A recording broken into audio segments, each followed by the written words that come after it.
Well, folks, we are here to end off the year with a walk around the moon. I'm Charlie. And I'm Cory. And this week we are discussing the Dave Matthews Band's album they released this year, which is entitled Walk Around the Moon. It won our year-end albums poll of what you wanted us to discuss. And it really wasn't all the options got support, but there was definitely a clear winner. People really wanted to hear us discuss the Dave Matthews Band. So here we are. The good old Dave Matthews Band. I hadn't listened to this one. And I hadn't listened to any of the newer Dave stuff in quite a while. So I went on a little bit of a spree on the stuff that I haven't listened to. But this was definitely a new one for the ears. Yeah, and it was their first album in 5 years, actually. Their last album was released back in 2018. That was Come Tomorrow.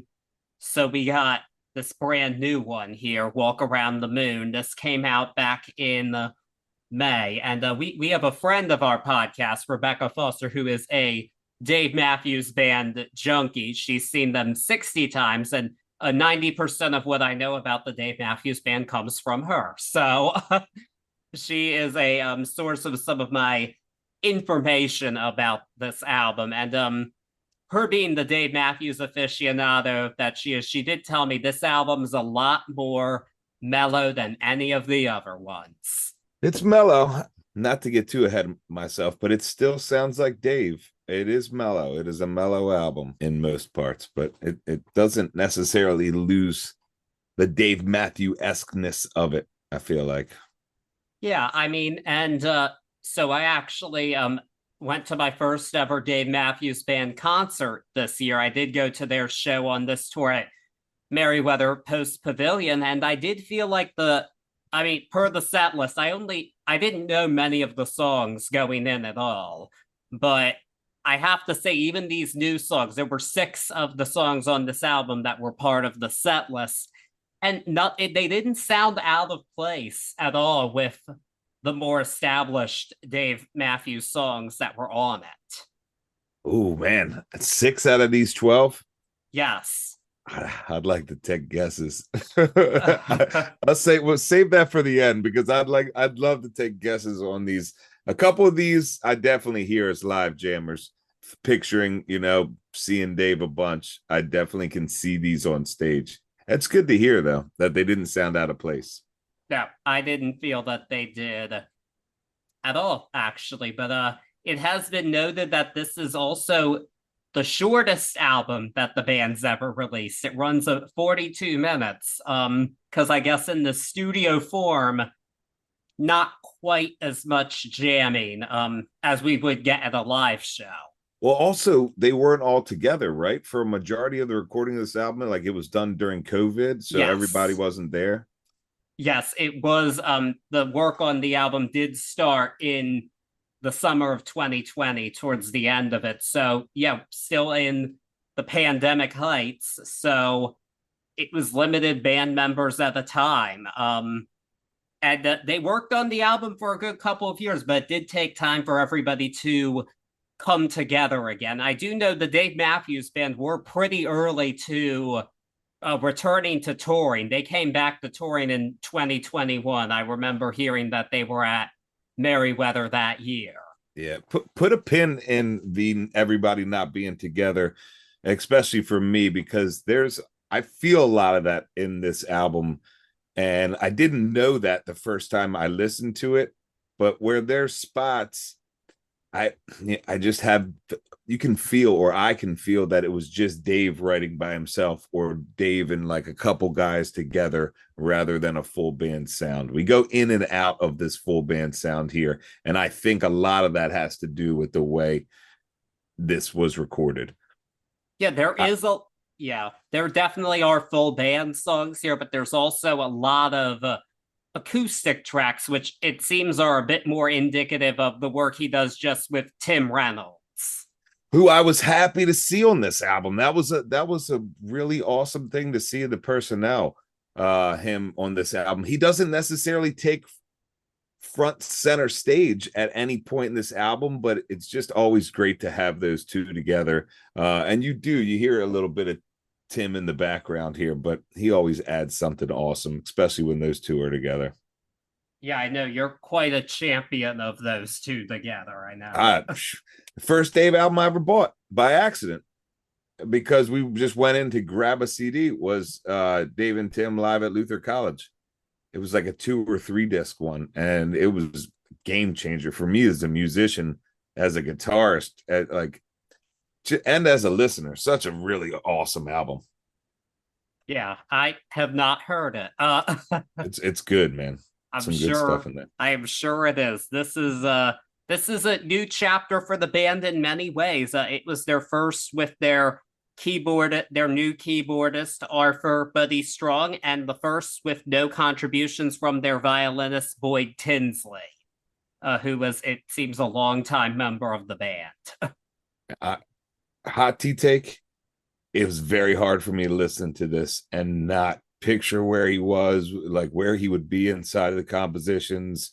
He is not only a longstanding member, like he is part of the essence of Dave Matthews, the essence of the Dave Matthews band, the essence of their sound. I was curious when you saw him last, did they have like a fiddle player or a violin player on stage at all? From what I'm recalling, they did. Okay, so I mean, at least when they're out there, they got somebody playing the parts, but it's tough to imagine, and it was jarring to listen to a Dave Matthews album without that sound on it, without that. So Sad to hear. yeah. Well, his imprint's not completely gone from the album, but we will get there when we get there. But yeah, album released in May. It was announced in January, and the album ended up debuting at number 5 on the Billboard 200, which is successful. Over 44,000 units first week, 40,000 pure hard copies.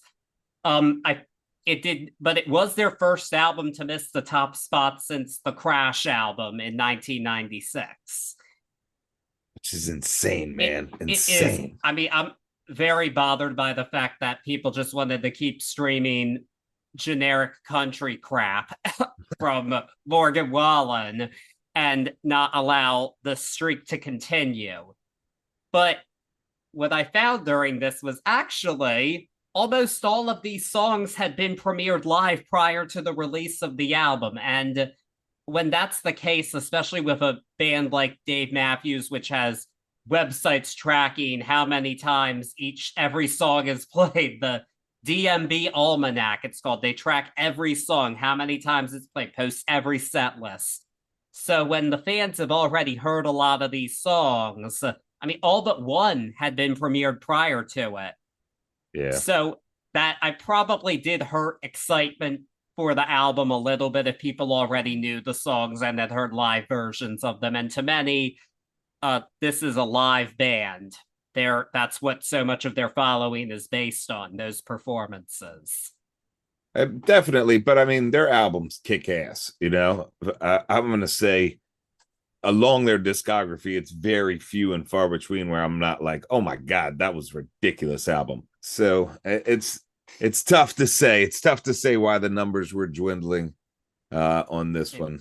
We saw the same thing with the Foo Fighters this year, and that new one that didn't even make the top 5 for the debut. So some veterans, because people just want to keep streaming their generic country crap again, the veterans fall a bit. The times they are changing. Yeah.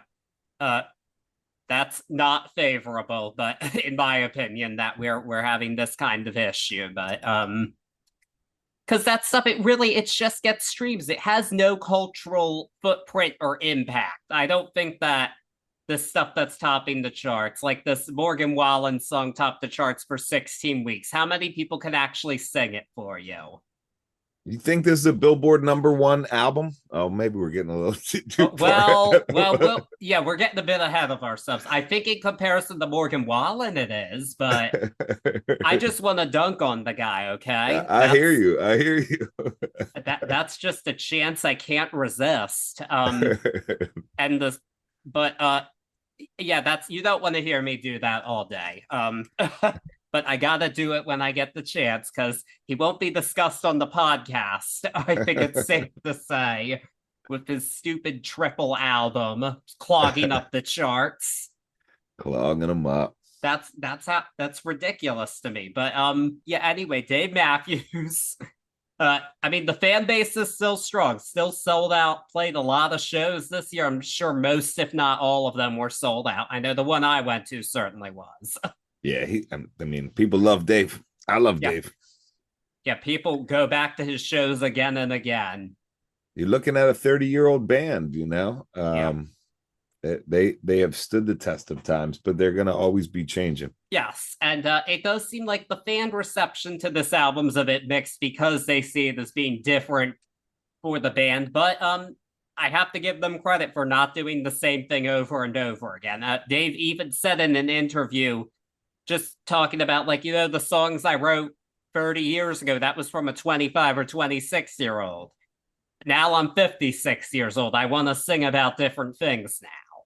You can hear it. I always respect him for that, but you can hear it on this album a lot. In my opinion, the father in him, the getting older kind of guy in him. There's definitely a different mindset from a narrative perspective here. Yeah, does seem to be the case. But I think that I feel like I'm just rambling a bit. I say let's just dive into this album.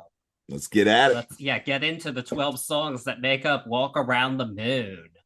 So the album does begin with Walk Around the Moon, our title track. This one definitely very much explores dreams and fantasies lyrically. I like this lyrical space for him. I think he does this well. I really love the horns in this one. The horns on anytime they show up in these songs, I think it's great. Because that seems to be a DMB signature. I mean, I think it sets the tone for the album. Well, my main critique is I do think the song overstays its welcome by about a minute. Yeah, I have to disagree with the overstays its welcome, but I'll get to that on this one. Even though I hadn't heard it, I had heard of this album, and it only happens every once in a while that I'm weary of an album because of what I've heard from different people. But in this time, it was people that I respect their opinion on Dave. And I was happily surprised the way this album opens up. I mean, you get just Dave acoustic on the intro, and then the one and only Carter Buford slips his drums in there, and then we slowly see the band build in front of us in this composition. I love that. A really nice love found song here. A love so exciting that you're not going to sleep, you're going to walk around the moon. I like that. The backing vocals were cool in this, something that really sung out to me, no pun intended there, that I don't necessarily get from Dave that much all the time. So that was cool. But for me, it didn't stay around too long because this outro really gives us a super awesome look at all of the parts of this band. It lets them shine a little bit, and then it goes right back one by one and ends with Dave's solo acoustic. And I really thought this was a strong opener. I think this is a really strong opener because of that, because we get a full look at the band here. Okay. Good. I'm glad to hear that. I'm glad that we can see that differently, because always good to see that. And always good that it feels like a Dave album right off, because I was very nervous. Yeah. You have a lot more experience with Dave than I do. That's for sure. Because when I went to the show, I recognized like 4 of the songs, and 2 of the songs I recognized were the covers, of course. So heard that. But yeah, so but this was one of the ones on the set list, as was the next one, of course. Madman's Eyes. A Pitchfork described this as a spin on Arabic pop metal with Matthews taking up sitar and Jeff Coffin playing a nasally melody on Taragato. I hope I pronounced that correctly. That's one of my catchphrases of this show. I hope I pronounced that correctly. But yeah, this is a really neat sounding song, I think, which I appreciate. Definitely I wouldn't call this one of the mellow songs on the album. This one has some punch to it. The lyrics, according to Pitchfork, they take on mass shootings, but they did point out that these lyrics are pretty apolitical, which is a smart observation. They're straddling a fine line, which makes sense if you want to appeal to a variety of people. I do think lyrically the song loses some of its punch because it's apolitical, but I do still think this is a very cool sounding song, and musically it's really dynamic, and it's an earworm too. It's been stuck in my head this whole week, this one again and again. So yeah, this is definitely a highlight. I can definitely see why it was chosen as the lead single of the album, released ahead of time. And it peaked at number 4 on Billboard's Adult Alternative Airplay chart, and it was the band's highest charting there since 2012. So congratulations for that. Yeah, well worth it. I mean, this really reminds me of early Dave Matthews Band here, and I love it. You know, that void that I was talking about, where Boyd isn't there jamming on the violin, is really filled by Jeff Coffin here, and I love that we open up with his solo. Listen to the 48 Hours podcast for shocking murder cases and compelling real-life dramas from one of television's most watched true crime shows.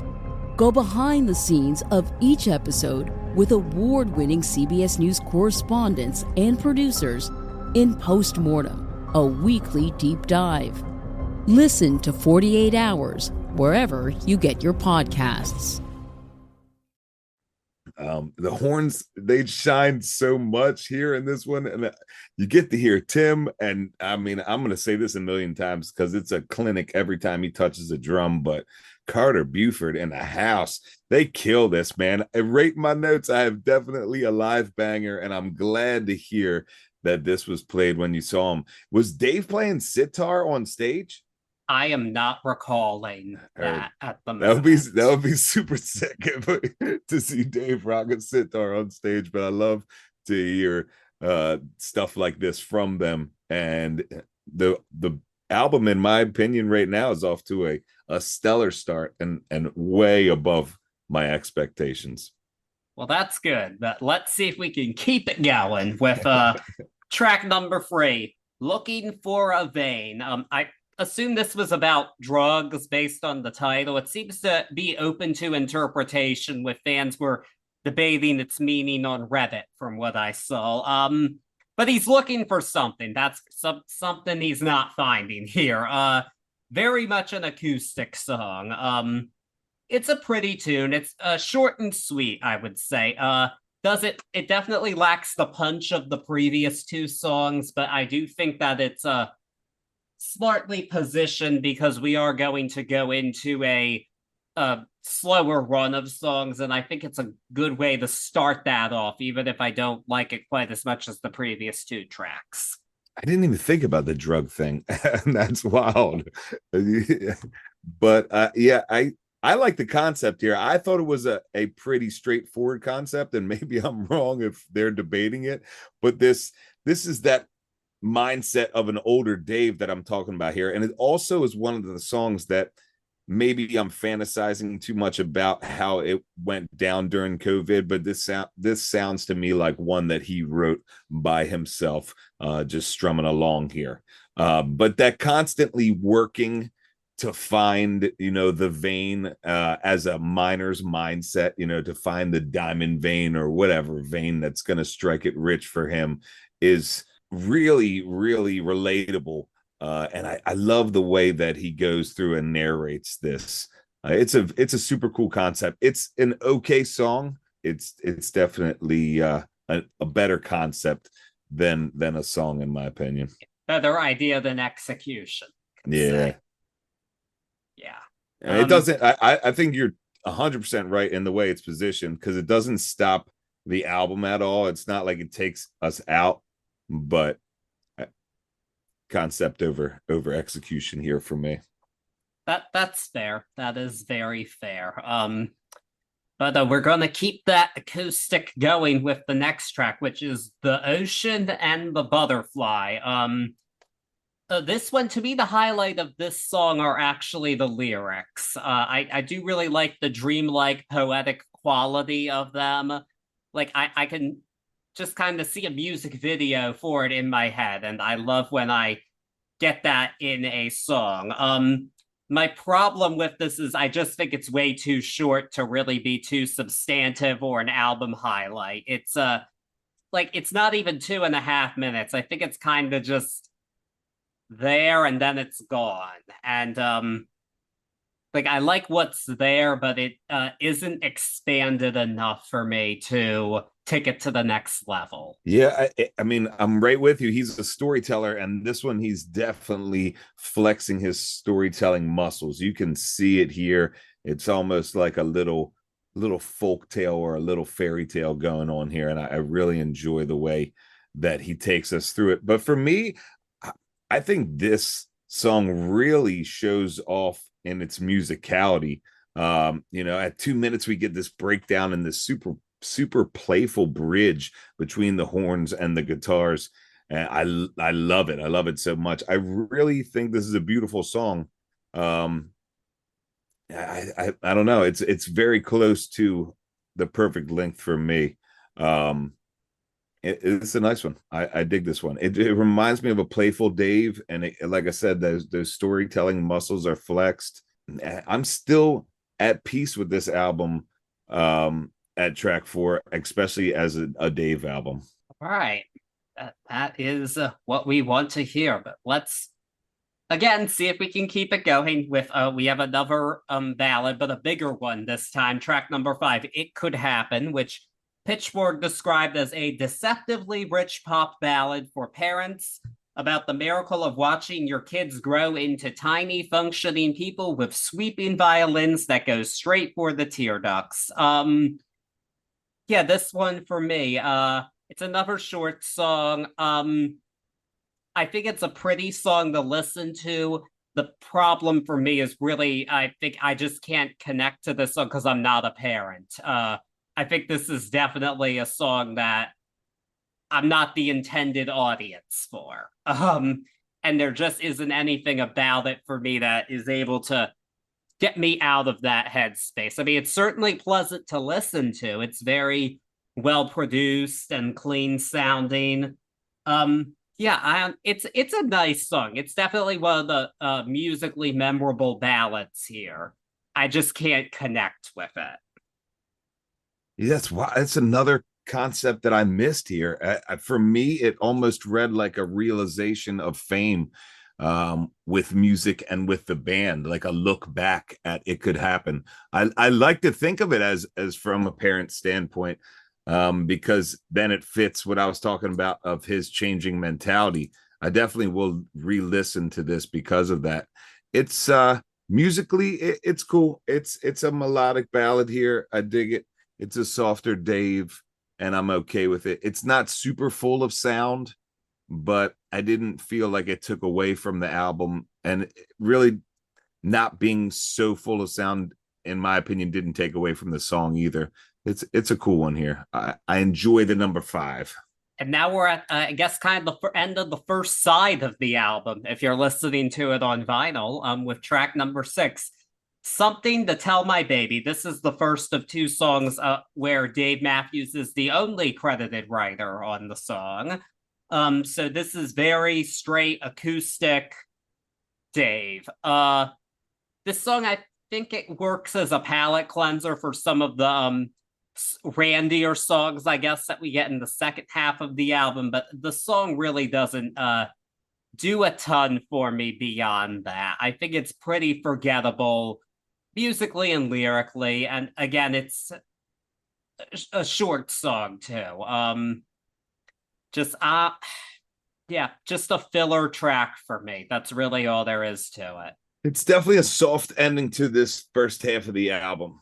I love hearing Dave sing soft like this. I always have. And there's some really cool acoustic work here with these subtle string section pieces that I dig. It's not a standout tune that, even though I do love hearing Dave sing soft like that, it's not one that I'll go back to for that. There's a lot in his body of work that I could pick that are better. And again, I'm not doing that with this album. I'm not really comparing it hardcore. It's just not a standout tune for me. I'm with you. I don't know if I'll go as far as filler, just because I love hearing him sing like that, but it's definitely not the standout on this one. Yeah.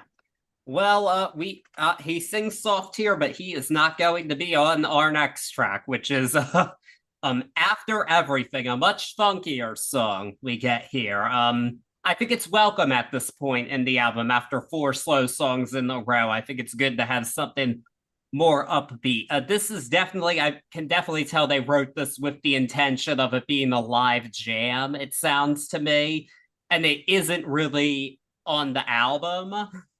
I didn't hear it at my show. I'm sure it's a good live song, but yeah, I think because of that, I feel like it's one that you can tell that intention's very clear to me.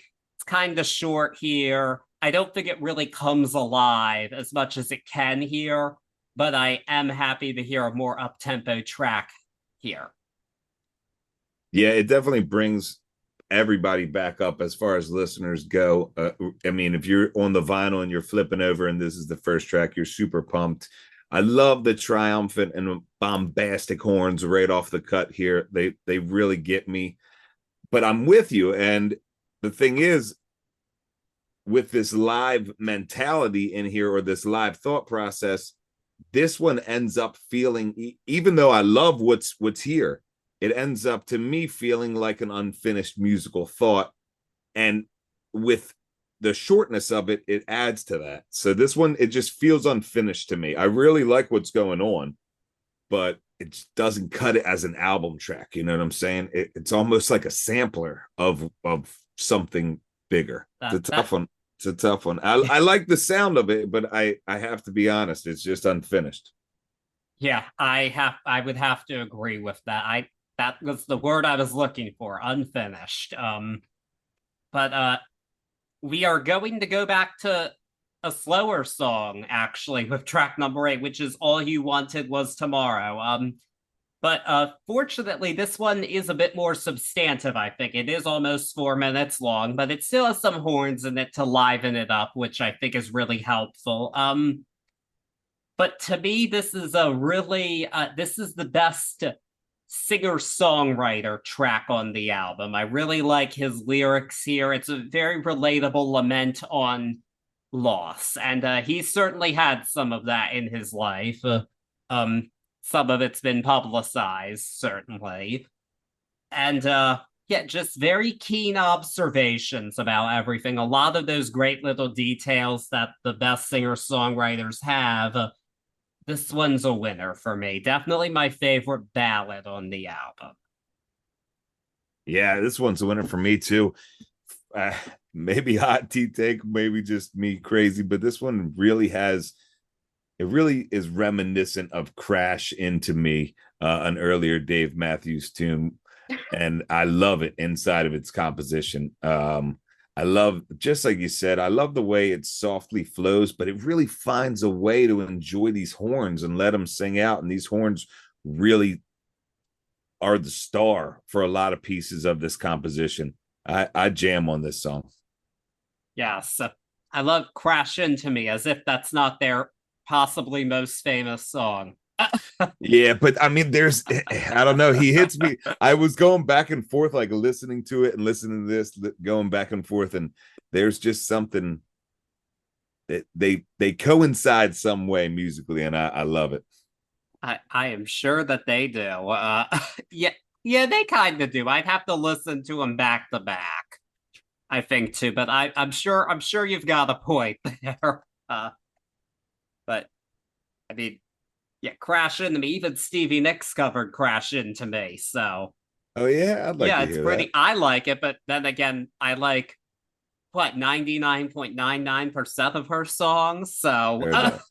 might want to take my bias with a grain of salt, but I like it all. But anyway, we are going to pick up the pace now a bit with track number 9, The Only Thing. This is a rocker that does show off some studio jamming, which I can definitely tell that the band is in its element when I'm hearing this song, which I really, really enjoy here. And Pitchfork did point out that like it shortened jamming. They even compared it to the band Cake, which I didn't quite, I'm not an expert on that band, but I did not quite hear the link from this to Short Skirt Long Jacket. I will say that, but I do think this is a highlight of the album, especially at the track 9 spot. I think they put a winner here, and it's a fun song to listen to. You can tell they're together playing the song and enjoying it. Guessing it was one of the last recorded for the album, but I enjoy listening to it either way.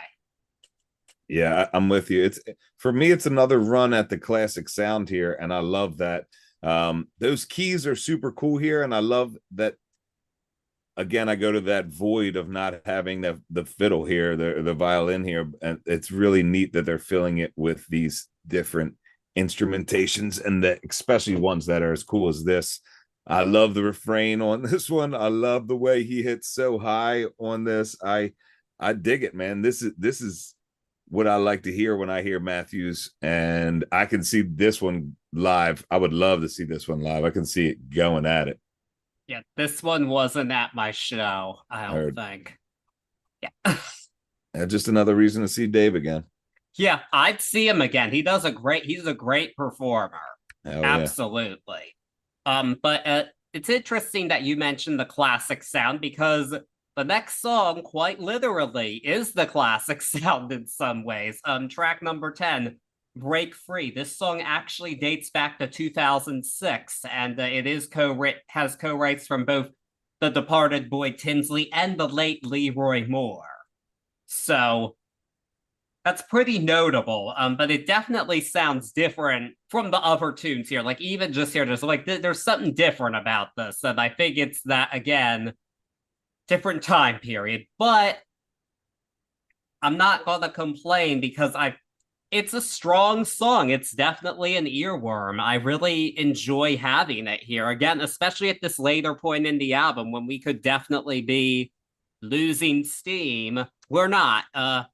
So this one really stuck out to me. I really liked what they had here. But they've been playing this song live for a long time, actually, I saw, which was interesting that they waited till now to record it. But it's here. We're on the opposite, man. We're on the opposite for a bunch of this album, which is wild. But this one hits so cookie cutter to me. Hot tea take, this is a boring Dave Matthews song. And on top of all that, I'm and not trying to be too harsh, but sometimes I get to go at it. They fade the outro here, and it's whack. I agree with that. I do not like this song. It is boring. I've heard Dave do this better a million other times, and maybe it's the fact that it was written with two guys that aren't with us, and or aren't with the band, and one not with us, here anymore. But I don't know, man. This is boring to me. Oh, I'm sorry. Oh man. I mean, maybe I haven't heard all the other versions of it, so I haven't heard. This is it for me. I don't know any other versions of it. Like I don't remember it from hearing it live or anything. But as far as a Dave Matthews song goes, I feel like this one is just cookie cutter and boring. Well, you are more familiar with their discography than I am. That's for so that to each their own. Let's see if we can where we stand though on this next song. The penultimate track. Wow, we are flying through this album here.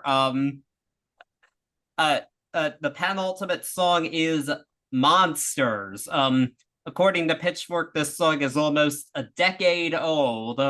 And again, this is definitely a good in-between track between the more up-tempo break free and the more mellow closer that we get. I definitely think it kind of fits the vibe that they're going for, and I like the monsters inside your head theme that they're going for. I think it's a good song lengthwise. It hits that sweet spot for me. Not too short, not too long. There's a lot of parts of it I like. I'm not sure it adds up to me to be a great song, but I like it all right. It's a good song on this album. I'll say that.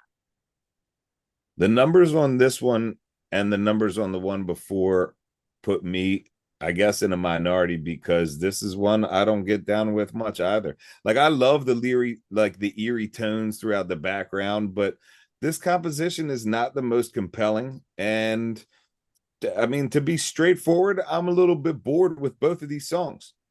And this wasn't just first listen through. Like, every time I listen through the whole album, when I hit these two songs, I'm bored. I hate to use that word, but I'm bored with these two songs. But yeah, that's a risk we run sometimes, I think. Boredom. I can see where you're coming from. But they do seem to be fan favorites. I looked at the numbers and I was like, man, I'm definitely in the minority. But well, Monsters was released ahead of the album as well. That probably has helped its numbers a bit, I'm sure. I mean, I even saw there was a Tune Speak contest to win show tickets, so I'm sure that helped with streams for some of these songs as well, because there you go. Chance to Win will always get you to do that. I know I've done that before, but I'm getting ahead of myself here. Inspired by the life of the savvy and ambitious Colombian businesswoman Griselda Blanco comes a new Netflix original limited series. Griselda tells the story of a devoted mother who, with her lethal blend of charm and relentless savagery, creates one of the most powerful cartels in history. Witness Sofia Vergara's captivating transformation into the godmother of the underworld. Griselda, streaming January 25th, only on Netflix. But our album does end now with track number 12, which is Singing Out the Windows. This is our second Soul Dave composition. Very mellow closer. I don't mind this album having a mellow end to it. I think it works for what we're here for. This was actually the first encore song at the show that I went to. But the problem is, I don't really remember hearing it because he played Crash Into Me right after it. So that might not have been the best idea if you wanted people to remember your new song, guys. Just saying. Because, yeah, I was like, oh, the song I know, finally, in my case. Crash closed out the album? I mean, closed out the concert? Yeah, it was apparently the first time that had happened since 1998. Yeah, that's wild. Yeah, it was an awesome end to the show, I thought. I loved hearing that. So, one of the greats. Yeah, but is Singing Out the Windows one of the greats? I'll tell you what's great about it is this beautiful acoustic Dave. The strength of this tune really reawakened me as a listener, as far as listening through the album. I really enjoy the song. I love it. I have to say, I keep looking for the band here at the end of the album. I understand it's a Dave album, but for me, that's everybody. And the album opened up with such a strong showing and a showcasing of the whole entire band that even though I really like this track, I wish for a full band close. Maybe that's from seeing Dave a bunch and looking for a wild encore to end the whole thing. But I just wish the band was here. Like I said, I'm not taking away from this track. I really dig this track. But as a closer for the album, I'd love to hear the whole band close this one out. That makes sense. That makes sense, actually. I didn't quite think of that, but I do see your point there. And wow, we're at the end of this album quickly. This was pretty short episode for us, actually. We've been talking for 40 minutes only, and we're at the end of the album. What? They blew through it. Wow, okay. That is saying something. I don't even know if we need to edit this. This is so short.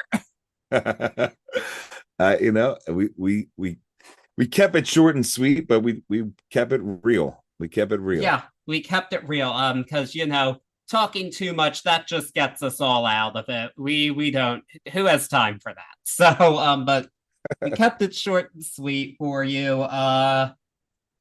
But I guess it's final verdict time. What's your grade for your first Dave album in a while? A newer one for you as a listener.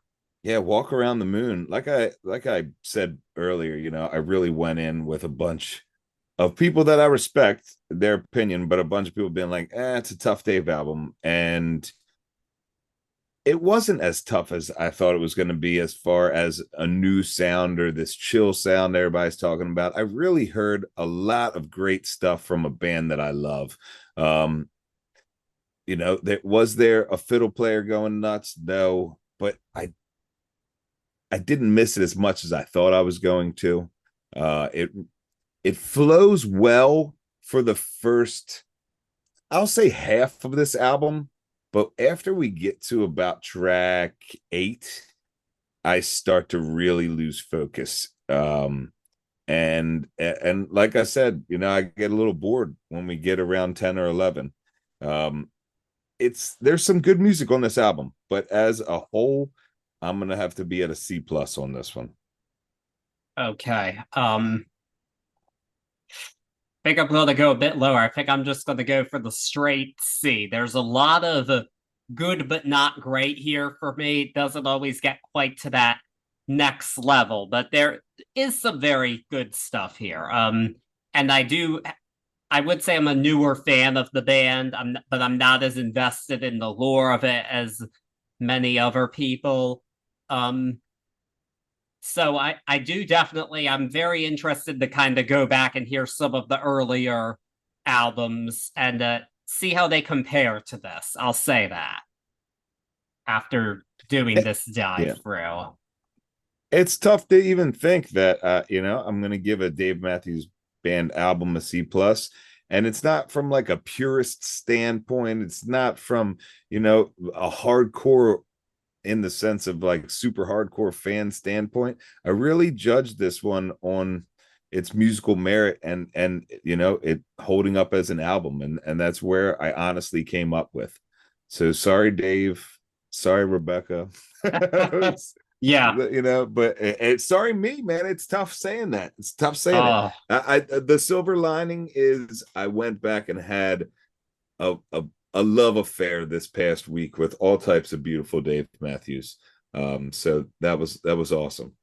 I didn't realize that they dropped a bunch of live recordings, almost like a Fish or a Grateful Dead, you know, like a bunch of really awesome shows.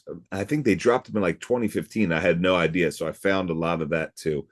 So silver lining in the playbook there. Yeah, you did still get to spend a week with Dave. So it's not a bad way to spend a week at all. But what is your number one favorite track on the album? Number one's gotta be Madman's Eyes. I love that song. I love the way it hits.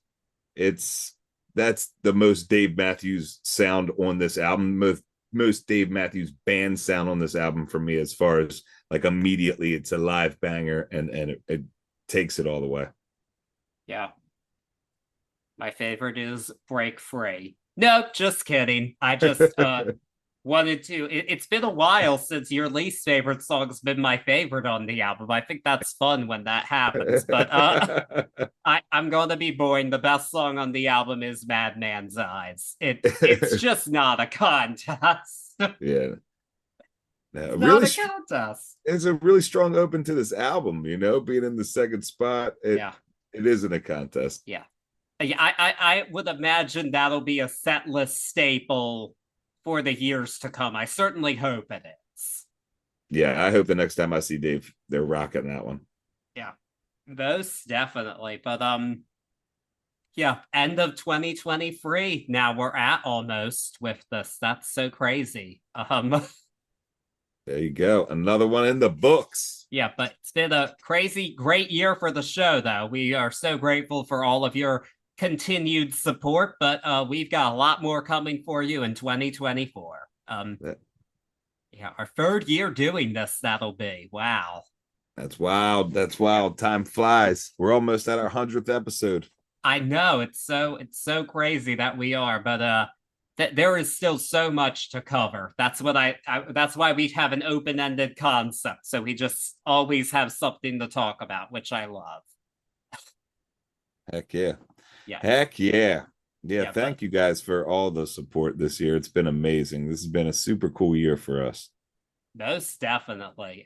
But we're going to keep it going, like I said, and for the next month, because it is my birth month of January, I get to pick all of the albums, which is really open-ended. Hard to kind of narrow it down. Like, what haven't we done yet? What do we need to do? What do I want to do? It's just tough to narrow things down a bit. It is, but I finally did it. I finally decided my first album pick. I'm trying not to do too many artists we've done before, which is hard to do because several of them have multiple great albums. But I do need to allow myself one. And one band we did before, because you did that with your picks. You did the Chili Peppers again. So there you go. There you go. I'm going to do Fleetwood Mac again because I want to. And all right. We're finally doing rumors.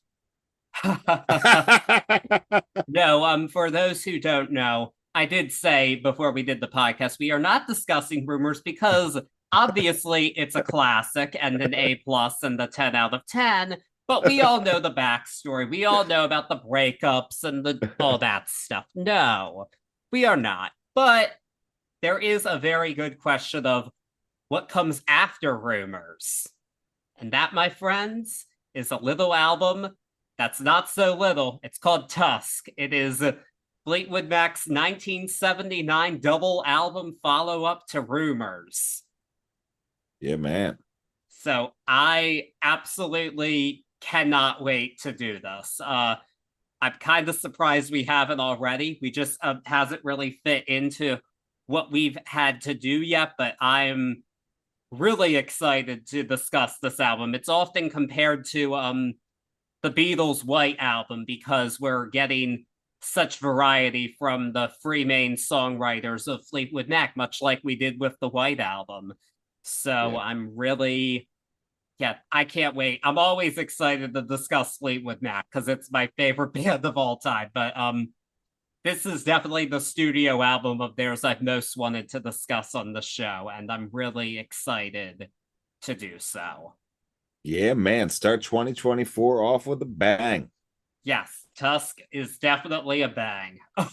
Quite literally, with those drums. Oh, yeah. Yeah.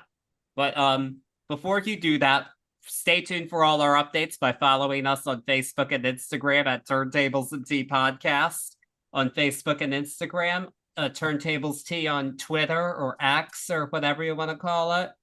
And also subscribe to us where you're listening and give us a nice rating and review. It would be much appreciated. And until then, I can't think of a good Tusk pun at the moment to end the episode off, but just hold on, and we will be back with you very soon to dive on into 20 songs of Fleetwood Mac goodness. See you soon, guys. Happy New Year! Yes, Happy New Year.